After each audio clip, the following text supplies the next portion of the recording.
Alright, I already know. Shut your ass up. When it comes down to things, I already know. Your upload Kakatsu story today? I feel like that's something that you upload on Sunday.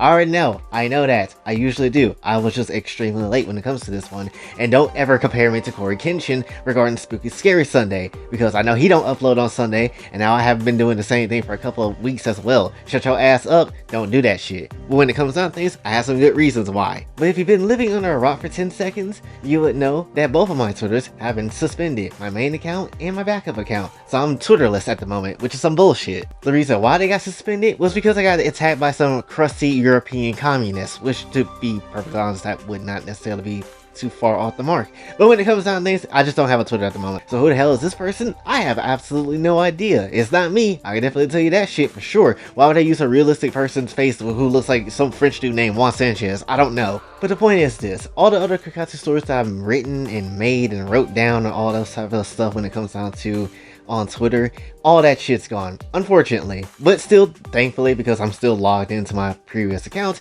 I still have all the writing, so I can at least do this episode. Granted, I have to skip and cut out one part, but still it is what it is because it's just way too far back in the list of, and I don't necessarily know where the hell it is. But still, nonetheless, we can actually get that going in some shape and form, right? My suspended account is basically just as useless as Blake Belladonna. Like, you be thinking that she's about to be doing some extra cool shit, but no, she's about useless as hell, honestly. Now, if you see my tag, you still read the story, like you manga readers, honestly. But when it comes down to things, it's still just some nonsense going on. So, regarding anything Kakatsu story related, we're just gonna have to try to tackle it the best way we can and see how things kind of go, honestly. But regardless, stories will be made still nonetheless, no matter what the hell happens, honestly. And that's just going to be the case going on in the future as well. Because, you know, even if you don't necessarily be able to get a chance to read it, if you can't find the tags, then definitely when it comes down to things, you still have Patreon, where nothing is going to get basically wiped out from that place, because you still find what you need. And also it's uncensored as shit, so you can find it that way as well. So again, it really does pay attention to be a Patreon member as well, because at least you'll be able to keep up with the story if you're that keen on wanting to learn more about what the hell happens, honestly. But enough talk about everything else that's annoying and depressing. Let's actually talk about this damn story though. But before we actually go into everything else, we gotta talk about one little subsection of the story that kind of happened before the bikini contest, and I was gonna put it into the actual episode like this one right now, but I just couldn't find it, so unfortunately, it is what it is. I think I still got the picture somewhere. But still, nonetheless, the point is, it was supposed to be before the bikini contest, like the night before. And Koniko was like, you know, chilling with the other girls because she was trying to prepare everybody for the bikini contest or whatever.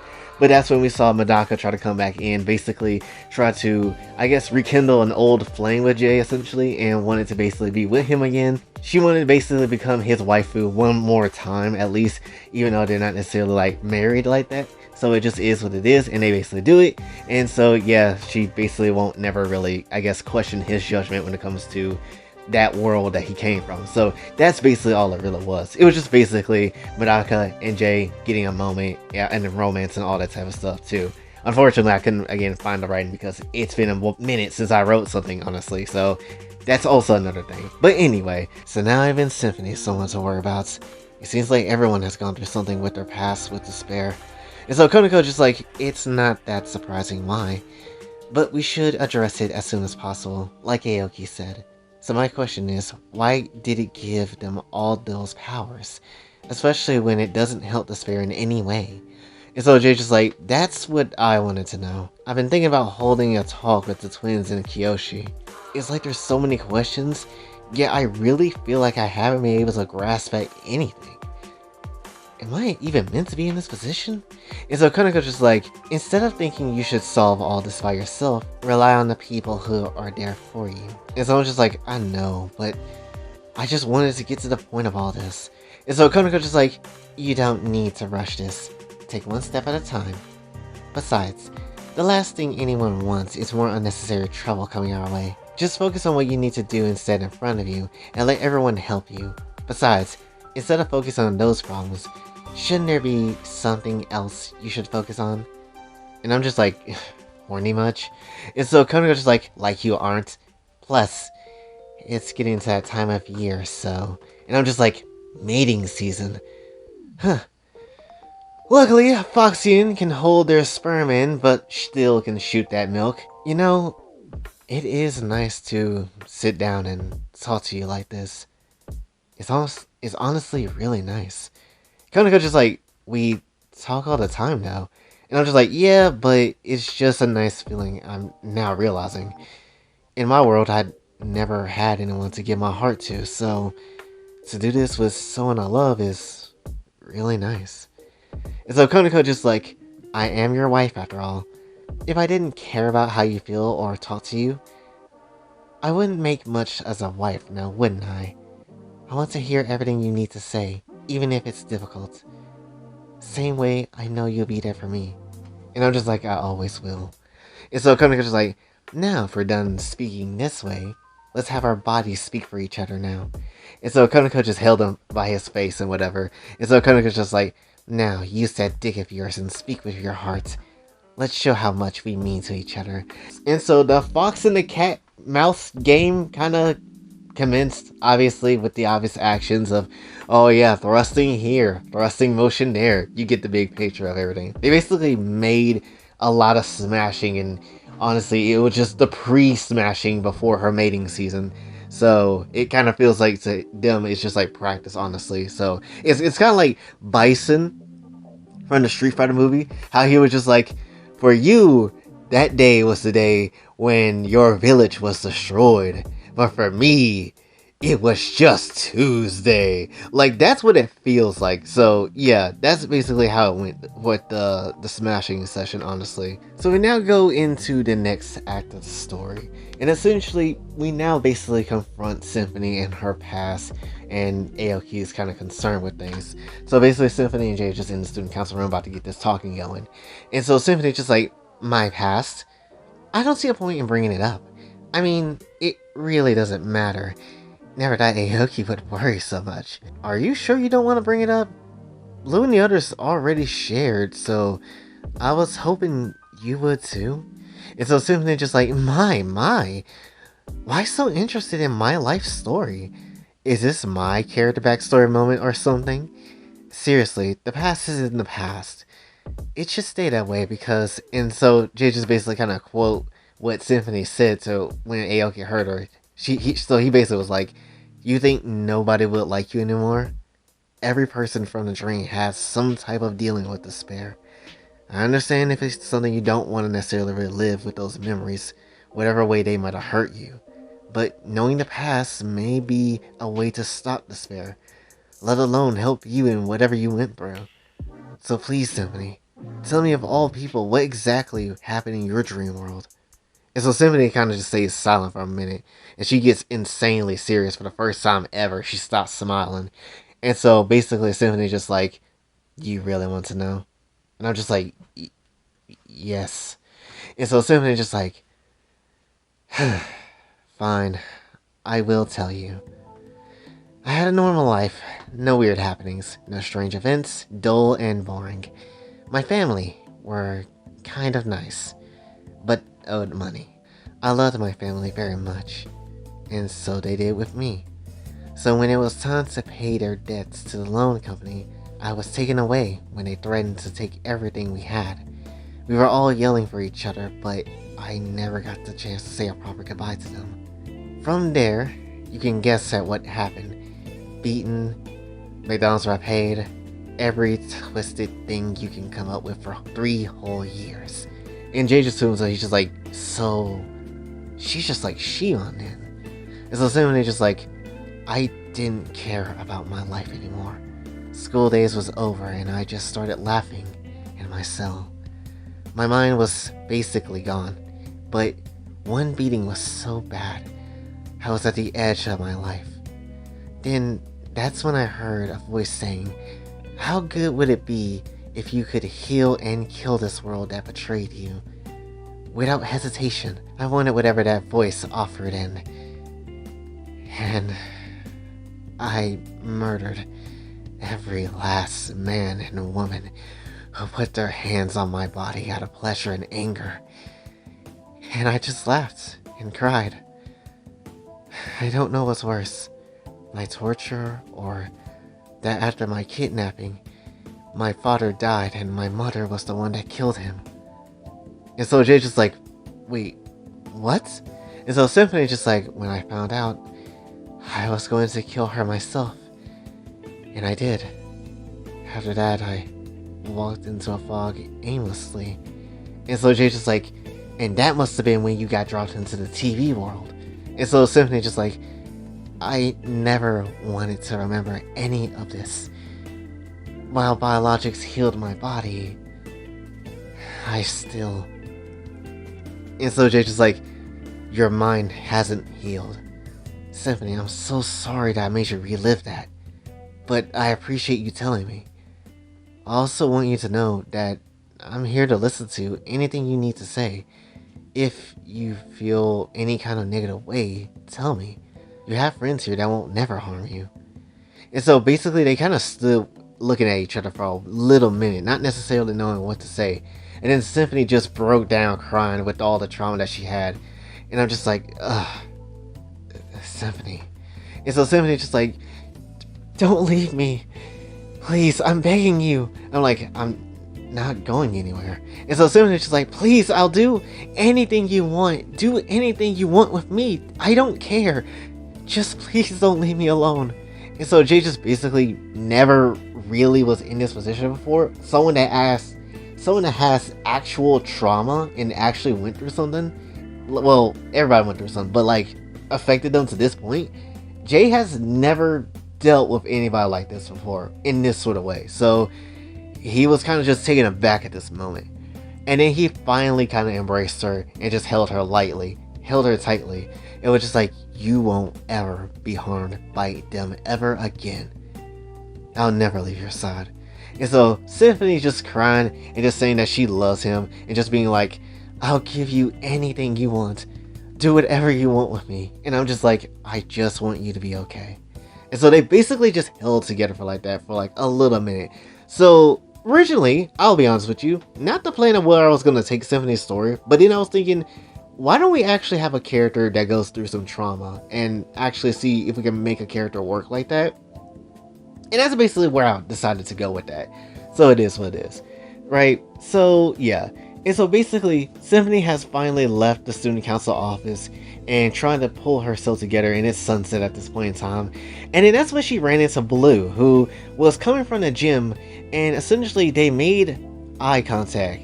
And Blue immediately felt there was something wrong here. And so basically Blue looked away, not really knowing what to say. And so Symphony just kind of stared and looked at her, and then she says, why?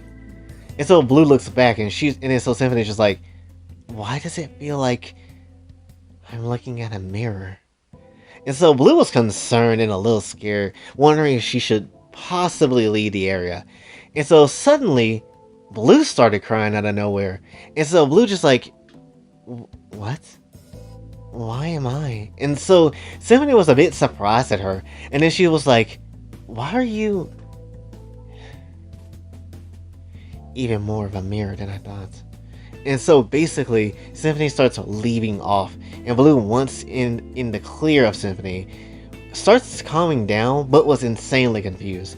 She was just like, Blue just says like, these aren't my tears. And yeah, so that's a strange thing that kind of happened. And when it comes down to things, on this suspended account at least, that's all I wrote down when it comes to the story, obviously.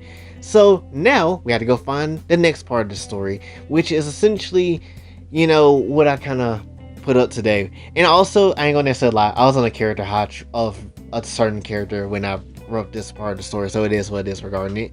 But still, nonetheless, it is what it is. Anyway, so we go into the next part of the story, the final act. So essentially, we see Jay and Samugi with someone else in that room, also just looking at this person here. And so Samugi's just like, another ninja? She has quite the body. And I'm just like, yeah, I was thinking she could grow in some areas. And so Samugi was just like, but why Rin of all people? Yes, we're chucking Rin into this story. Why? Why not? I mean, do you see how fine she is? Why not? So when it comes down to things, I'm just like, well, I kind of just wanted to. Then I also remember she is a Jinchuriki, right? So maybe she can help somehow. And so Jay just basically starts to do his normal thing. Whenever he brings someone into the safe haven, he obviously has to touch them and then transfer his knowledge into that person to basically let them know what the hell's going on. This is the safe haven, welcome aboard, all that shit, right? So essentially that's what he's doing to Rin. And so Rin starts waking up and she's like, you summoned me here? And so I'm just like, yeah, welcome aboard, Rin. And so Rin is just like, this really is a different world. And so I'm like, yes. As for the reason why you're here, do you have the tail beast inside of you? And so Rin says, no, I don't think so. I feel like some power is left in me, but not exactly the tailed beast. And so Samugi's just like, so you may only have some of its power? Makes sense to me. I never brought two entities at once when creating characters, so it's only logical if the main focus is brought here more than an actual carry-on. And so Jay's just like, oh, is that part of the rules? I didn't know that. I'm guessing it's too late to reset this and try again, right? And so Samugi just basically actually explains what is so important about the multiversal essence. And so Samugi's just like, once you use the multiversal essence to make a character for the first time, you deal with what you got. Even with my powers, you may not be able to recreate her perfectly as she is now. And with that note, I have some things to attend to. So Samugi just basically leaves the room. Thanks for the exposition, Samugi. Hopefully we'll see you again very soon and not wait for like 10 million years for you to come back into the damn story. But anyway, so Jay just basically just left with Rin alone. So he's just like, well, regardless of the outcome, I'm still glad you were brought here. Even if you don't have any powers, that doesn't change the fact that you're a ninja, and good on the medical side of things too. Not to mention that you still is about cute as hell, so that's also like another thing. So Rin just like, you're just trying to get in my pants now, huh? And so all of a sudden, suddenly Ruby comes through the room because, I guess. So anyway, Ruby just like, it's training day! Come on, Jay, let's do our... And then she sees Rin, and she immediately gets jealous and mad as shit. And so she's just like, and who are you? Trying to steal him from me on training day of all days? And so Rin is just like, what are you talking about? I literally just got here. And so Ruby's like, excuses! And so basically, Jay's just like, I don't have time for this. Oh, for the love of strip. And so basically, Jay just did dress break on both Rin and Ruby just to get them to stop arguing, honestly. And so Ruby just like, again? And so Rin just like, why me? And so basically Jay's just like, cause I want to see what I was working with, honestly. Anyway, Ruby, first of all, she just got summoned here and was hoping she could help us with combat. We just literally finished that conversation. And so Ruby just like, oh, that's on me. And so I'm just like, anyway, I won't be training today. Blue won the bikini contest, remember? So I'll be going on a date with her. Why don't you take Rin to the gym and train with her like everybody else? Sage is actually going to be monitoring the place this time too. And so Ruby just basically like, don't worry, we could totally do this. I'll improve way more than her when you come back. And so Rin just like, are you trying to start trouble with me or something? And that will be essentially our whole story for today. I know, again, short, but a lot of stuff has happened this week, and honestly, I don't really want to sit down and wait too much further when it comes to writing this dang story, because you don't necessarily know what the hell might happen next. So when it comes down to things, we'll actually be dipping into the dates in the next episode, and I think the whole dates is going to be like part of the whole episode, honestly, with other things included.